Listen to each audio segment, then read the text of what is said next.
நான் அவங்ககிட்ட வந்து நீ இப்படி ஒரு ராவா ஆயிடுறான்னா அவன் வந்து பயங்கர என்டர்டெயினாக வந்து ப்ளூ ஸ்டார்னு ஒன்று எடுத்துட்டான்.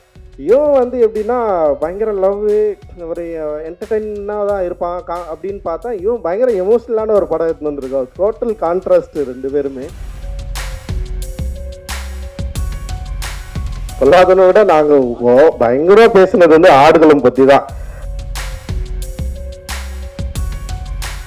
சில பேர் யோசிக்கலாம் இந்த மாதிரி கண்டென்ட்னா நீளமில் பண்ணிடலான்னு சொல்லிட்டு. ஆனால் கதையை எடுத்துன்னு வந்து கொடுக்குறவங்களுக்கு தான் தெரியும். ஒவ்வொரு முறையும் படிச்சுட்டு கரெக்ஷன் சொல்லி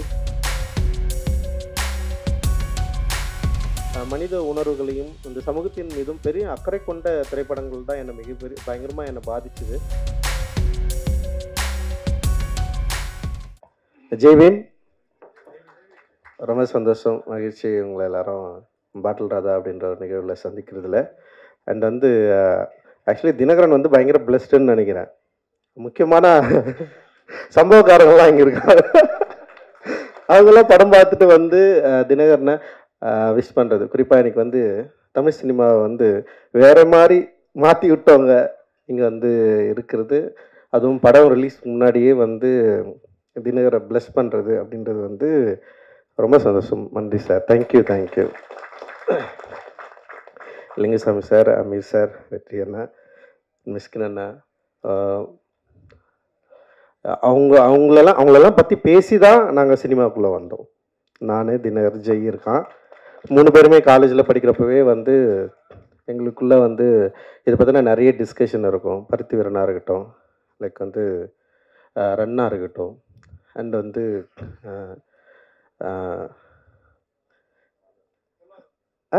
இல்லை ஒரு எமோஷ்னலாக இருக்கு. பொல்லாதனா இருக்கலாம். பொல்லாதனை விட நாங்கள் பயங்கரமாக பேசுனது வந்து ஆடுகளம் பற்றி தான். ஆடுகளம்ல இருக்கிற அந்த கேரக்டர் கிளைமேக்ஸு, அவன் ஏன் வந்து கத்தி அவன் குட்டான், அவன் சொருனானா இல்லையா, இல்லை வந்து அவன் ஏன் செத்தான் அப்படின்றதுக்கு நான் ஒரு கிளைமேக்ஸ் சொன்னேன். நான் பேட்டைக்காரன் ஏன் வந்து செத்து போயிடுறான் அப்படின்னா, நான் என்ன சொன்னேன்னா, பேட்டைக்காரன் சாவலைன்னா உயிரோட தான் அவன் கொண்டு வாண்டா அவனை அப்படின்னு நான் சொன்னேன். அவன் ஏதோ ஆனால் இவனு என்ன சொன்னாங்கன்னா, பேட்டைக்காரன் கடைசியில் திருந்துறான் அப்படின்னு சொன்னாங்க. நான் சொன்னேன் சத்தியமாக அவன் திருந்த மாட்டான் அப்படின்னு நான் ஒன்று சொன்னேன். அண்ட் வந்து அஞ்சாத இருக்கட்டும், அண்ட் வந்து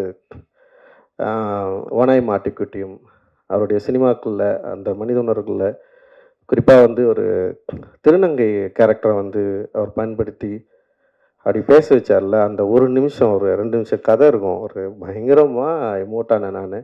ஸோ இவ்வளோ இன்ஸ்பயரான ஒரு அண்ணன்களுக்கு முன்னாடி, இயக்குநர்களுக்கு முன்னாடி அவங்கள பார்த்து இன்ஸ்பயர் ஆகி நாங்களும் படம் எடுக்கும் வரணும்னு சொல்லிட்டு ஃபஸ்ட்டு நான் வந்துட்டேன். காலேஜில் நான், ராஜா, ஜெய், தினகர் எல்லாருமே வந்து ஒரே இயர்மெட்டில் இருந்தோம். நிறைய பேர் வந்தாங்க எங்களோட சேர்ந்து. ஸோ நான் வந்து ஃபர்ஸ்ட்டு டைரக்டர் ஆகிட்டேன். அண்டு 2வது ஜெய் ஆனா, 3வது வந்து தினகர் வந்திருக்கான் இப்போது. அண்ட் ராஜா வந்து ஆர்ட் டைரக்டராக இருக்கான். ஸோ எங்களுக்கு வந்து உண்மையிலேயே இது ரொம்ப சந்தோஷமான, ரொம்ப மகிழ்ச்சியான மேடை. ஸோ நான் அவங்க 2 பேரையும் வந்து ரொம்ப கெஞ்சி கேட்டுக்கிட்டேன், படம் பண்ணாதீங்கடா, அனிமேட்டர் ஆகும்டா, அனிமேஷன் டைரக்டர் ஆகும்டா, அனிமேட் படம் பண்ணுங்கடா, இது பயங்கரமான வேர்ல்டு, அதுக்குள்ளே போங்கன்னு சொல்லிட்டு நான் எவ்வளோ புஷ் பண்ணேன். நான் அவனுக்கு வந்து இல்லை தமிழ் சினிமாவில் வந்து இயக்குநர்களுக்கு தான் வந்து ஒரு ஸ்டார் அந்தஸ்து இருக்குது. அதனால் அவர் வந்து ரொம்ப முடியாமல் வந்துட்டானுங்க. ஆனால் அவனுக்கு வந்தோடனே எனக்கு பயமாயிடுச்சு. உடனே என்கிட்ட தான் அசிஸ்டன்ட் டைரக்டர் சேருன்னு சொல்லிட்டு வந்துட்டானுங்க. இப்போ நான் வந்து ரொம்ப என்னென்னா அசிஸ்டன்ட் டைரக்டர் ஃப்ரெண்டுன்னு சொல்லிட்டு அது ஒரு இது எடுத்துக்கக்கூடாதுன்னு நான் கொஞ்சம் பயந்தேன். நான் ஒரு ஃப்ரெண்டுன்னு சொல்லிட்டு அவங்க உள்ளே வந்து ஏற்கனவே ஒர்க் பண்ணுற அசிஸ்டன்ட் டைரக்டர்ஸை, கோ டைரக்டர்ஸை டிஸ்டர்ப் பண்ணக்கூடாது, அந்த மாதிரி இன்ஃப்ளூயன்ஸ் இவங்க பண்ணக்கூடாதுன்னு சொல்லிட்டு அவங்கள ரொம்ப அசிஸ்டன்ட் டைரக்டராகவே ட்ரீட் பண்ணேன், ஃப்ரெண்டாகவே ட்ரீட் பண்ணல. அதுக்கப்புறம் கிட்டத்தட்ட ஒரு 5-6 வருஷம் எங்கள் ஃப்ரெண்ட்ஷிப்பே காணாமல் போயிடுச்சு. நாங்கள் பேசிக்கிறதே இல்லை, பேசிக்கவே மாட்டோம். அவன் பாட்டுன்னு வருவானுங்க, ஒர்க் பண்ணுவானுங்க, போவானுங்க. அப்புறம் வந்து வேலையில் ரொம்ப கருணையற்று இருந்தேன் நான். அதனால் அவனுங்க ரொம்ப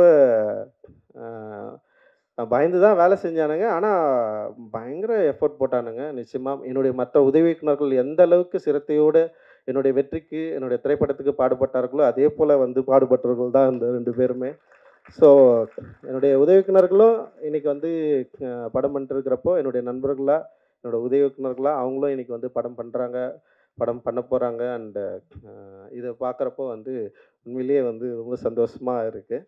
அண்டு ஸோ அப்புறம் நீலமில் படம் பண்ணுறது வந்து ரொம்ப ஈஸின்னு சில பேர் யோசிக்கலாம். இந்த மாதிரி கண்டென்ட்னா நீலமில் பண்ணிடலான்னு சொல்லிட்டு. ஆனால் கதை எடுத்துன்னு வந்து கொடுக்குறவங்களுக்கு தான் தெரியும். ஒவ்வொரு முறையும் படிச்சுட்டு கரெக்ஷன் சொல்லி டென்ஷன் ஆகிடுவானுங்க அவங்களே. சில பேர்லாம் வந்து இதுதான் ஃபைனல்னு சொல்லிட்டு சண்டை போடுற அளவுக்குலாம் போயிடுவானுங்க. அந்த மாதிரி தான் வந்து ஒவ்வொரு முறையும் வந்து படிச்சுட்டு இது ஒர்க் ஆகலைன்னா ஒர்க் ஆகலை, ஒர்க் ஆகுனா ஒர்க் ஆகுது. ஆனால் எல்லா ஸ்கிரிப்டும் முடிஞ்ச அளவுக்கு நானே படித்து நானே வந்து அதுக்குள்ளே ஒர்க் பண்ணுவேன். ஸோ இதில் வந்து இது வந்து ஒர்க் ஆகுது, ஒர்க் ஆகலைன்றது வந்து செகண்ட்ரி. பட் ஆனால் இது இது மூலமாக நம்ம என்ன சொல்ல வரோம், நம்ம என்ன பேசுகிறோம் சொசைட்டிக்கு, சினிமா அப்படின்றது வந்து நான் வந்து உண்மையிலேயே வந்து ஒரு என்டர்டெயின்மெண்ட் மீடியமாக நான் பார்த்து உள்ளே வரல. எனக்கு அப்படி ஒரு சினிமாவுக்குள்ளும் பெரிய பரிச்சயமும் இல்லை. நான் பார்த்ததெல்லாம் வந்து நான் நேசித்த திரைப்படங்கள் எல்லாமே மனித உணர்வுகளையும், இந்த சமூகத்தின் மீதும் பெரிய அக்கறை கொண்ட திரைப்படங்கள் தான் என்னை மிகப்பெரிய பயங்கரமாக என்னை பாதிச்சுது. அந்த பாதிப்பிலிருந்து தான் நான் சினிமா எடுக்க வந்தேன். ஸோ என்னோட நீலம் புரொடக்ஷனும் ஸோ அது மாதிரி இருக்கணும். ஸோ என்னோட இந்த உணர்வை சரியாக புரிந்து கொண்டவர்கள் என்னோட சேர்ந்து நிறைய பேர் வந்து ஒர்க் பண்ணிட்டுருக்காங்க. நிறைய பேர் வந்து இணை தயாரிப்பாக வந்து சேர்ந்துருக்காங்க. அந்த வகையில் வந்து நந்தகுமார் சார் தொடர்ந்து என்கிட்ட பேசிட்டே இருந்தார். ஸோ அப்படி தான் வந்து நான் அவர்கிட்ட வந்து ஒரு 2 தினகர் தான் வந்து டைரக்டர் முடிவானதுக்கப்புறம் ஒரு 2 கதை வந்து அவங்களுக்கு வந்து அனுப்பிச்சு வச்சேன். ஸோ அதில் வந்து பாட்டில் ராதாவை பண்ணலான்னு சொல்லிட்டு அவங்களும் முடிவு பண்ணாங்க. நானுமே முடிவு பண்ணேன். ஸோ அப்படி தான் இது எடுக்கப்பட்டது. ஸோ தினகர் மேலே எனக்கு கொஞ்சம் பயம் தான் இருந்தது. ஏன்னா அவன் ஷார்ட் ஃபிலிமை பார்த்து பயந்தவன் நான். ஜெய் மேலே எனக்கு அந்த பயம் இல்லை. ஏன்னா ஜெய் வந்து ஒரு டாக்குமெண்ட்ரி பண்ணியிருந்தான். பிவேர் ஆஃப் டாக்ஸ்ன்னு சொல்லிட்டு பயங்கர அட்டகாசமான ஒரு படம் அது. நான் அவன்கிட்ட வந்து நீ இப்படி ஒரு ராவா ஆயிடுறான்னா அவன் வந்து பயங்கர என்டர்டெயினாக வந்து ப்ளூ ஸ்டார்னு ஒன்று எடுத்துட்டான். இவன் வந்து எப்படின்னா பயங்கர லவ்வு ஒரு என்டர்டெயினாக தான் இருப்பான் அப்படின்னு பார்த்தா இவன் பயங்கர எமோஷ்னலான ஒரு படம் எடுத்துன்னு வந்திருக்கான். டோட்டல் கான்ட்ராஸ்ட் 2 பேருமே.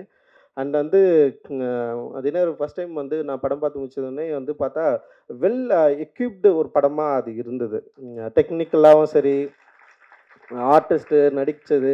ஸோ இதெல்லாம் ரொம்ப என்ஜாய் பண்ணேன். ஏன்னா அவனுடைய ஃபஸ்ட்டு ஷார்ட் ஃபிலிம் பார்த்துட்டு பயங்கர கொடூரமாக இருந்தது. அப்புறம் அவன் ஒரு டைரக்டராக எவ்வளோ கொடூரக்காரனாக இருந்தான்னு அவனை பற்றி எல்லாருமே சொல்லிட்டு இருந்தாங்க. நடிக்க தெரியாத ஒரு சின்ன பையனை வந்து கொடுமைப்படுத்தியிருக்கான் அவன். அவன் அதை பற்றிலாம் என்கிட்ட சொன்னாங்க. எனக்கு கேட்டு சிரிச்சிட்டு இருந்தோம் நாங்கள். அந்த கதை வந்து பயங்கரமான கதை. அந்த ஷார்ட் ஃபிலிம் வந்து ஓகேவான ஷார்ட் ஃபிலிம் தான் அப்படி முடிஞ்சிருக்கும். பட் ஆனால் வந்து அதை எடுத்த விதம் வந்து பற்றி பேசி பயங்கரமாக சிரிச்சுட்டு ஜெய் வந்து ஓடி வந்துட்டான். ஒரு நாள் தான்டா வேலை செஞ்சேன், ஒரு நாள் 2 நாள் வேலை செஞ்சு ஓடி வந்துட்டான். அவங்க கூடலாம் எவன்டா வேலை செய்வான்.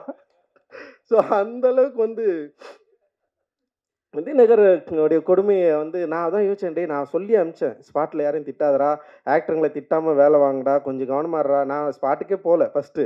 இவன் என்ன பண்ணுறான்னு சொல்லிட்டு அப்படியே வெயிட் பண்ணிட்டு இருந்தேன். அப்புறம் சில ஃபுட்டேஜஸ் பார்த்தேன்.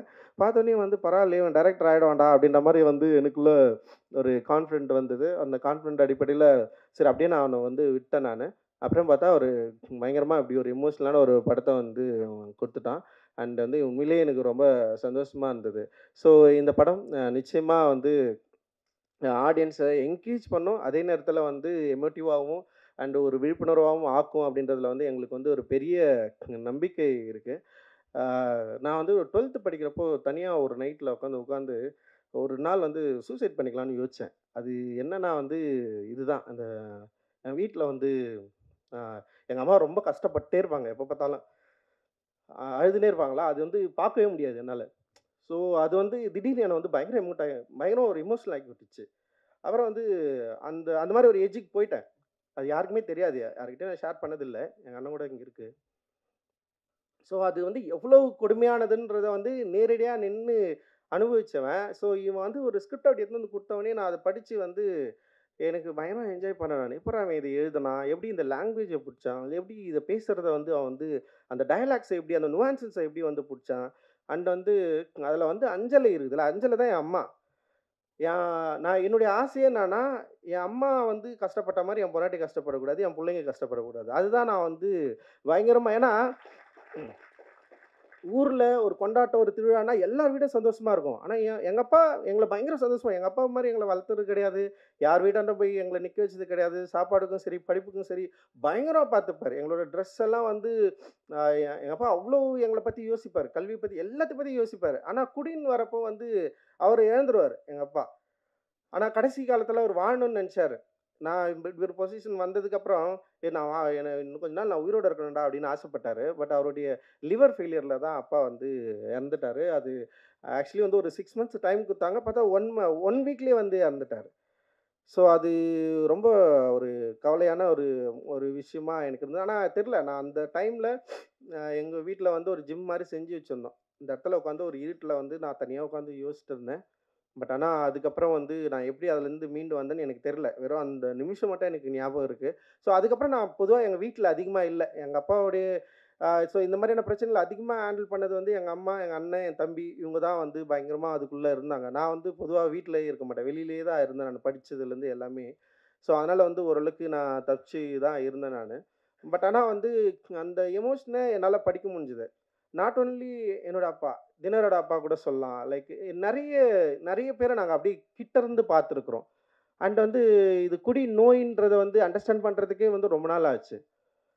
குடிகாரங்கள பார்த்தா நமக்கு வந்து கோவம் வரும். ஏன் இப்படி பண்றாங்க? ஏன் இப்படி பண்றாங்கன்னா, அப்படி கிடையாது. அது ஒரு நோய், ஒரு ஹேபிட்டா மாறி வந்து அவங்க வந்து அவங்கள இழந்து, அவங்க எப்படி வந்து ரியாக்ட் பண்றாங்கன்றத வந்து சம்டைம்ஸ் வந்து நம்ம அத அண்டர்ஸ்டாண்ட் பண்ணிக்கிறதுக்கே ரொம்ப டைம் எடுக்கும்.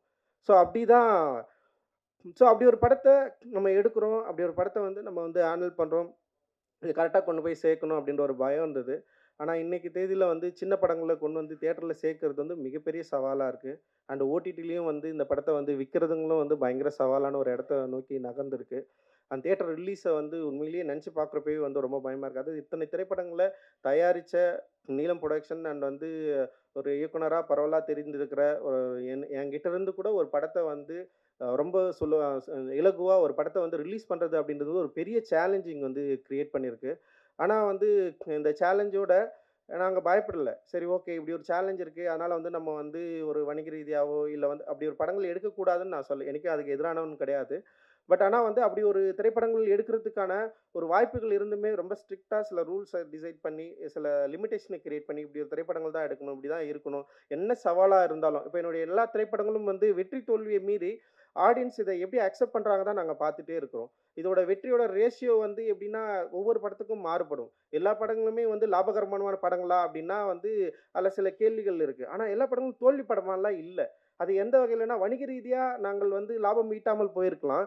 ஆனா, அந்த படம் உருவாக்குன விவாதங்கள், அந்த படம் வந்து ஏற்படுத்தியிருக்கிற தாக்கம், அந்த படம் ஏற்படுத்தியிருக்கிற விழிப்புணர்வு இருக்குல்ல, அப்புறம் அந்த படம் இன்ஃப்ளூயன்ஸ் பண்ணுது. இது இதுக்கப்புறம் வர நெறைய ரைட்டர்ஸ, ஆக்டர்ஸ இன்ஃப்ளூயன்ஸ் பண்ணுதுல்ல. ஸோ, அந்த மாரியான ஒரு ஆர்ட் ஒர்க்க நம்ம தொடர்ந்து குடுத்துட்டே இருக்கிறோம் அப்படின்ற ஒரு பலம் இருக்குல்ல, அதுதான் வந்து என்ன பண்ணுதுன்னா, ஒரு அட்ரினலின் மாரி வந்து புஷ் பண்ணிட்டே இருக்கு. நம்ம தொடர்ந்து பண்ணிட்டே இருக்கணும். ஸோ, இவ்வளோ பேர் வந்து பாராட்டுனோனே எனக்கு வந்து பயங்கர எனர்ஜி ஆயிடுச்சு. என்னடா இது இது வந்து நம்ம எனக்குமே வந்து ம் சோர்ந்துறக்கூடாது அப்படின்ற மாரி எனக்கு தோணுது. ஸோ வந்து அதுதான் வந்து நாங்க தொடர்ந்து புஷ் பண்ணிட்டே இருக்கிறோம். அண்ட் வந்து டெஃபினட்டா என்னைக்குமே வந்து ஃபர்ஸ்ட் படத்துலருந்தே எனக்கு வந்து மீடியாவோட சப்போர்ட் என்னைக்குமே இருந்துட்டே இருக்கு. நேர்மறையான விமர்சனமும் சரி, எதிர்மறையான விமர்சனமும் சரி, என்னை பற்றி அதிகமா விவாதிக்கிறது, நீலமை பற்றி பேசுறது, நீலம் தயாரிப்புகளை பற்றி பேசுறது, இன்னொரு பிரச்சனை ஒண்ணு இருக்கு. எங்க திரைப்படங்கள்ல வந்து நாங்க ஒண்ணு ஹேண்டில் பண்ணுவோம். எல்லாமே ரஞ்சித்தோட படமாவே விமர்சனம் பண்ணுவாங்க. ஒரு ஃபர்ஸ்ட் படம் டைரக்டர் படம் சில எக்ஸ்கியூஸ் இருக்கும். சில நிறுவனங்கள்ல வர ஃபர்ஸ்ட் படம் டைரக்டர்ஸ் வந்து சில எக்ஸ்கியூஸ் பண்ணுவாங்க. சரி ஓகே நல்லா இருக்கு, நல்லா இல்லன்னு சொல்லுவாங்க. ஆனா அ நீலம்லேருந்து வர திரைப்படங்கள விமர்சனம் பண்றப்போ வந்து நான் பயங்கரமா வாட்ச் பண்ணியிருக்கேன். கருணையற்று ரஞ்சித்தோடைய நான் டைரக்ட் பண்ணா எப்படி ஒரு விமர்சனத்த நான் வந்து எதிர்கொள்ளனோ, அந்த அளவுக்கு வந்து அது வந்து ஃபேஸ் பண்ணப்படும். பட் ஆனா அது ஒரு சவால் தான். நான் அதுதான் சொல்லுவேன். நான் வந்து அத வந்து நீங்க இப்படி விமர்சனம் பண்ணாதீங்க.